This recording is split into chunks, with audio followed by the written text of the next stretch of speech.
Episode opening സീനിൽ ഇപ്പൊ സാസുക അയക്കുന്ന ഒരു മെസ്സേജ് അത് കാക്കാഷിക്ക് കിട്ടും.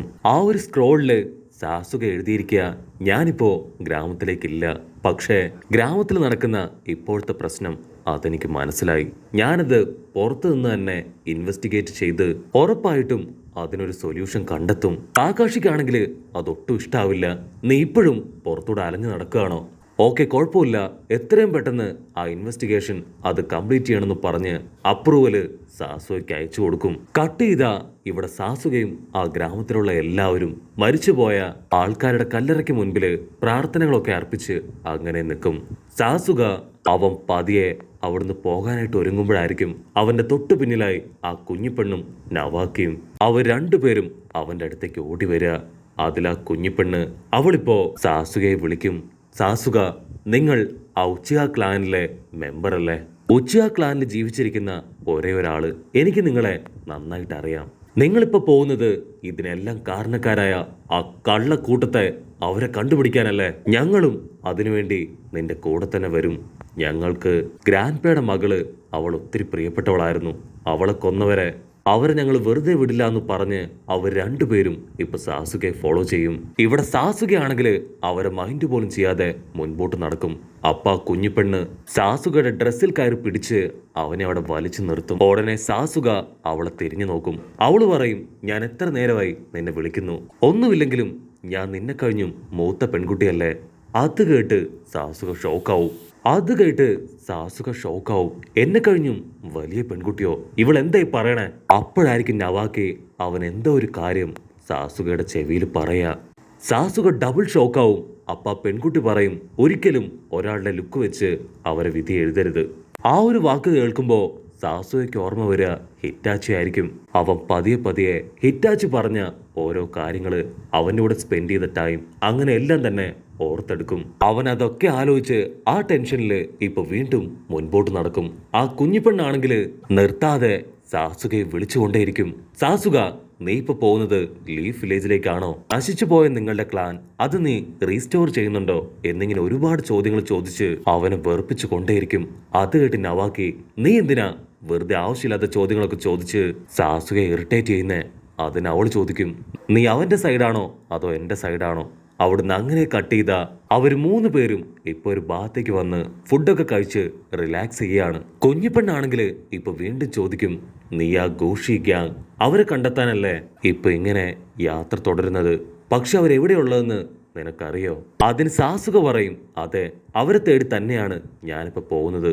അവർക്ക് ആ ഗംഗൈ പവറുണ്ട്. സോ ഓൾമോസ്റ്റ് അവരെവിടെ ഉണ്ടാവുമെന്ന് എനിക്കറിയാന്ന് പറഞ്ഞ് വീണ്ടും അവർ യാത്ര തുടരും. അങ്ങനെ അവർ നടന്ന് ഒരു ഗുഹയുടെ മുൻപിലെത്തും. ഗുഹയുടെ മുൻപിലായി യാമുട്ടോ സെൻസായിക്ക് സാസുകയെ കാണുമ്പോൾ തന്നെ ആരാണെന്ന് മനസ്സിലാവും. യാമുട്ടോ സെൻസായി ചോദിക്കും, നിങ്ങൾ എന്തിനാ ഇപ്പൊ ഇവിടേക്ക് വന്നത്? ആ ഒറോച്ചിമാറു അവനെ കാണാനാണോ? അങ്ങനെയാണെങ്കിൽ എന്നോട് ക്ഷമിക്കണം, ഒറോച്ചിമാറുവിനെ കാണാൻ ഞാൻ ആരെ അനുവദിക്കില്ല.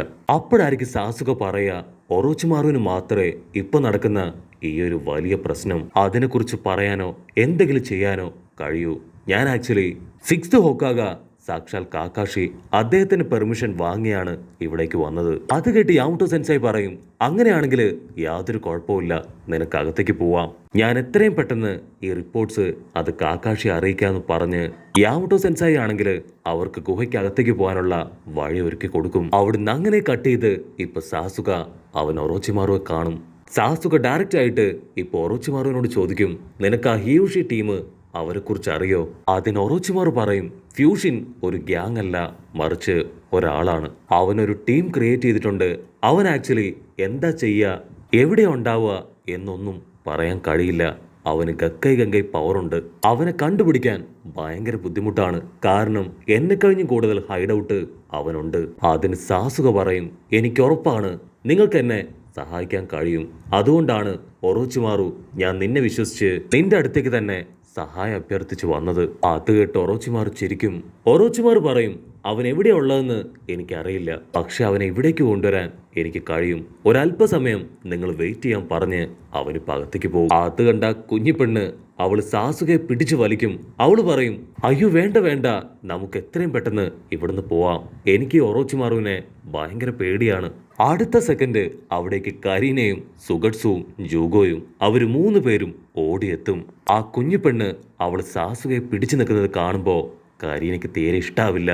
അവൾ ഫുൾ കലിപ്പില് ഇപ്പൊ സാസുകയോട് ചോദിക്കും, ഇവൾ ആരാണ്? ഇവളാണോ നിന്റെ പുതിയ ഗേൾഫ്രണ്ട്? ഞാനിത് ഒരിക്കലും സമ്മതിക്കില്ല എന്ന് പറഞ്ഞ് അവളിപ്പോ അവിടെ പൊരിഞ്ഞ അട്ടിയിടി ബഹളം.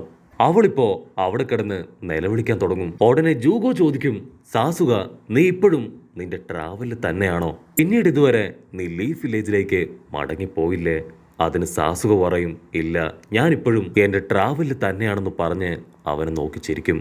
ഉടനെ ഒറോച്ചിമാറു അവനിപ്പോ അവിടേക്ക് വരും. ഒറോച്ചിമാറു കൈതട്ടി സാസുകെ അകത്തേക്ക് വിളിക്കും. എല്ലാം റെഡിയാണ്, ഇനി നീ കൂടെ അകത്തേക്ക് വരേണ്ട താമസം അത് മാത്രമേ ഉള്ളൂ. ഉടനെ സാസുക മറ്റൊന്നും ചിന്തിക്കാതെ ഇപ്പൊ ഒറോച്ചിമാറുവിന്റെ കൂടെ അകത്തേക്ക് പോവും. അത് കണ്ട കുഞ്ഞിപ്പെണ്ണ് അവളാണെങ്കിൽ ഡോർ തുറന്ന് ഇപ്പൊ പുറത്തേക്ക് പോവും. അവിടുന്ന് അങ്ങനെ ബ്ലാക്ക് ഔട്ട് ചെയ്ത കരീന, സുഗട്സു, ജൂഗോ അവര് 3 പേരും ഇപ്പൊ സാസുകയെ കുറിച്ചായിരിക്കും ഡിസ്കസ് ചെയ്യുക. ഇത്രയൊക്കെ പ്രശ്നങ്ങൾ ഉണ്ടായിട്ടും സാസുക ഇപ്പോഴും അവന്റെ ജീവൻ അത് ഷിനോബി വേൾഡിന് വേണ്ടി കൊടുത്തിരിക്കുകയാണ്. ഇനിയും ഷിനോബികൾക്കിടയിൽ ഒരു പ്രശ്നം ഉണ്ടാവാതിരിക്കാനാണ് അവൻ ഇത്തരത്തില് ഗ്രാമം പോലും വിട്ട് ഓരോ നാടുകളിലൂടെ അലഞ്ഞു നടക്കുന്നത്. എന്നിട്ട് ഈ സമയത്ത് പോലും ഇങ്ങനെയൊരു പ്രശ്നം അതുണ്ടായല്ലോ. കട്ട് ചെയ്ത ഒറോച്ചിമാറു അവനിപ്പോ സാസുകയോട് പറയും, എല്ലാം കഴിഞ്ഞ് നീ ഇപ്പൊ ഒറ്റയ്ക്കായല്ലേ? അതിന് സാസുക പറയും, അല്ലല്ലോ, എന്റെ പിന്നില് ഇപ്പോ ലീഫ് വില്ലേജ് തന്നെ ഉണ്ട്. നിനക്ക് ഡൗട്ട് ഉണ്ടെങ്കിൽ പുറകിലേക്ക് നോക്കാൻ പറയും. അപ്പോഴായിരിക്കും അവരുടെ ബോട്ടിന് പിന്നാലെ യാമുട്ടോ സെൻസായും കുറച്ച് ഷിനോബികളും ചേർന്ന് അവരെ ഫോളോ ചെയ്ത് വരുന്നത് ഒറോച്ചിമാറു കാണുക. ഇവിടെ ഒറോച്ചിമാറു ആണെങ്കിൽ അവൻ വീണ്ടും പറയും, സാസുക നീ ഹിറ്റാച്ചി ഉച്ചിഹ പവറിനെ ഇപ്പോഴും നെഗറ്റീവായിട്ടാണ് കാണുന്നത്. നിനക്കിപ്പോ കബൂട്ടയെ കുറിച്ച് എന്തെങ്കിലും അറിയോ? അവൻ എല്ലാ കാര്യങ്ങളും സ്റ്റോപ്പ് ചെയ്ത് തിരികെ അവന്റെ ഓർഫനേജിലേക്ക് പോയി അവിടെയുള്ള കുട്ടികൾക്കും രക്ഷാധികാരികൾക്കും വേണ്ട എല്ലാ സഹായങ്ങളും ചെയ്തു കൊടുത്തോണ്ടിരിക്കുകയാണ്. പക്ഷെ നിന്റെ മനസ്സിൽ നിന്ന് മുഴുവനായിട്ടും ആ പഴയ ഡാർക്ക്നെസ് അത് മാറിയെന്ന് എനിക്ക് തോന്നുന്നില്ല. ആക്ച്വലി നിനക്കൊരു കാര്യം അറിയോ? എനിക്കും കബൂട്ടോയ്ക്കും നിനക്കും നമുക്ക് 3 പേർക്കും ഒരു കണക്ഷൻ ഉണ്ട്. അങ്ങനെ ഒരു കാര്യമായിട്ട് എന്തൊക്കെയോ ഡിസ്കസ് ചെയ്ത് മുൻപോട്ട് വരുമ്പോൾ ദൂരത്തായി ഒരു പ്രദേശം കാണും. ഉടനെ അവരെല്ലാവരും ഇപ്പൊ അവിടേക്ക് വരും. അവിടെയാണെങ്കിൽ ഒരു വലിയ ജനക്കൂട്ടം. അതിന്റെ ഒത്ത നടുക്കായിട്ട് ഒരുത്തൻ വമ്പൻ അനൗൺസ്മെന്റ് ഒക്കെ നടത്തി ഇപ്പൊ ഡാൻസും ആട്ടവും പാട്ടും ഒക്കെ തുടങ്ങും. അതിനുശേഷം വീണ്ടും ആ ആങ്കർ ആളിപ്പോ ഒരു ഗെയിമിനെ കുറിച്ച് അനൗൺസ് ചെയ്യും. ഗെയിമിന്റെ ഇൻസ്ട്രക്ഷൻസ് അത് പറഞ്ഞു തീരുമ്പോ തന്നെ 2 പേര് ഗെയിം കളിക്കാൻ തയ്യാറായി ഇപ്പൊ പ്ലേ ഗ്രൗണ്ടിലേക്ക് വരും. ഉടനെ അവർ 2 പേരും ലൈറ്റ്നിങ് പവർ ഒക്കെ എടുത്ത് പൊരിഞ്ഞ അട്ടിയിടി ഫൈറ്റ്. സാസുവയ്ക്കാണെങ്കിൽ ഇതൊന്നും തീരെ ഇഷ്ടാവില്ല. അവൻ ദേഷ്യപ്പെട്ടു പറയും, നീ ഇത് കാണാനാണോ എന്നെ ഇവിടേക്ക് കൊണ്ടുവന്നേ? എനിക്ക് കാണേണ്ടത് ആ യൂഷരിയാണ്. അതിന് ഒറോച്ചിമാറു അവൻ പറയും, അത്ര എളുപ്പമൊന്നും അവനെ കാണാൻ കഴിയില്ല, വെയിറ്റ് ചെയ്യേ, അവൻ താനെ ഇവിടേക്ക് എത്തും. അവരങ്ങനെ പറയുന്ന സമയത്ത് തന്നെ ഇപ്പൊ 2 പേരും ഫൈറ്റ് ചെയ്ത് അതിലൊരാൾ ജയിക്കും. അവിടെ വിജയത്തിന്റെ ആരവം അത് മുഴങ്ങിക്കൊണ്ടേയിരിക്കും. തോറ്റുപോയവനാണെങ്കിൽ തലയ്ക്ക് കൈയൊക്കെ കൊടുത്ത് നിലത്താഞ്ഞടിക്കും. സാസുവിക്കാണെങ്കിൽ അത് കണ്ട് നിൽക്കാനാവില്ല.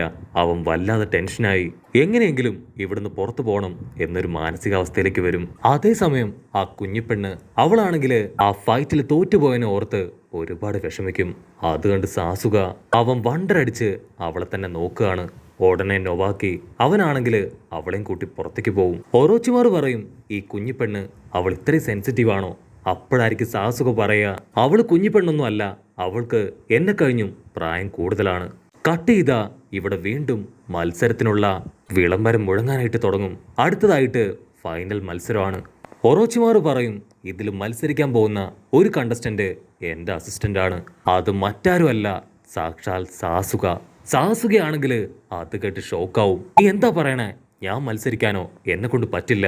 അതിന് ഒറോച്ചിമാറു പറയും, ഇപ്പൊ നീ ഇവിടെ മത്സരിക്കുകയാണെങ്കിൽ നിനക്ക് ഒരുപാട് ഗുണങ്ങളുണ്ടാവും. കാര്യം പിടികിട്ടിയ സാസുക അവനിപ്പോ ഫൈറ്റ് ചെയ്യാൻ ഗോതയിലേക്ക് ഇറങ്ങാൻ തയ്യാറാവും. ഒറോച്ചിമാറു വീണ്ടും പറയും, നീ ഈ മാച്ചിൽ ഇറങ്ങുകയാണെങ്കിൽ ഉറപ്പായിട്ടും ID കാർഡ് ചേഞ്ച് ചെയ്യുന്ന ആ ഒരു സ്ഥലത്തേക്ക് അവൻ വരും. അവിടെ വെച്ച് നിനക്ക് അവനെ പിടിക്കാം.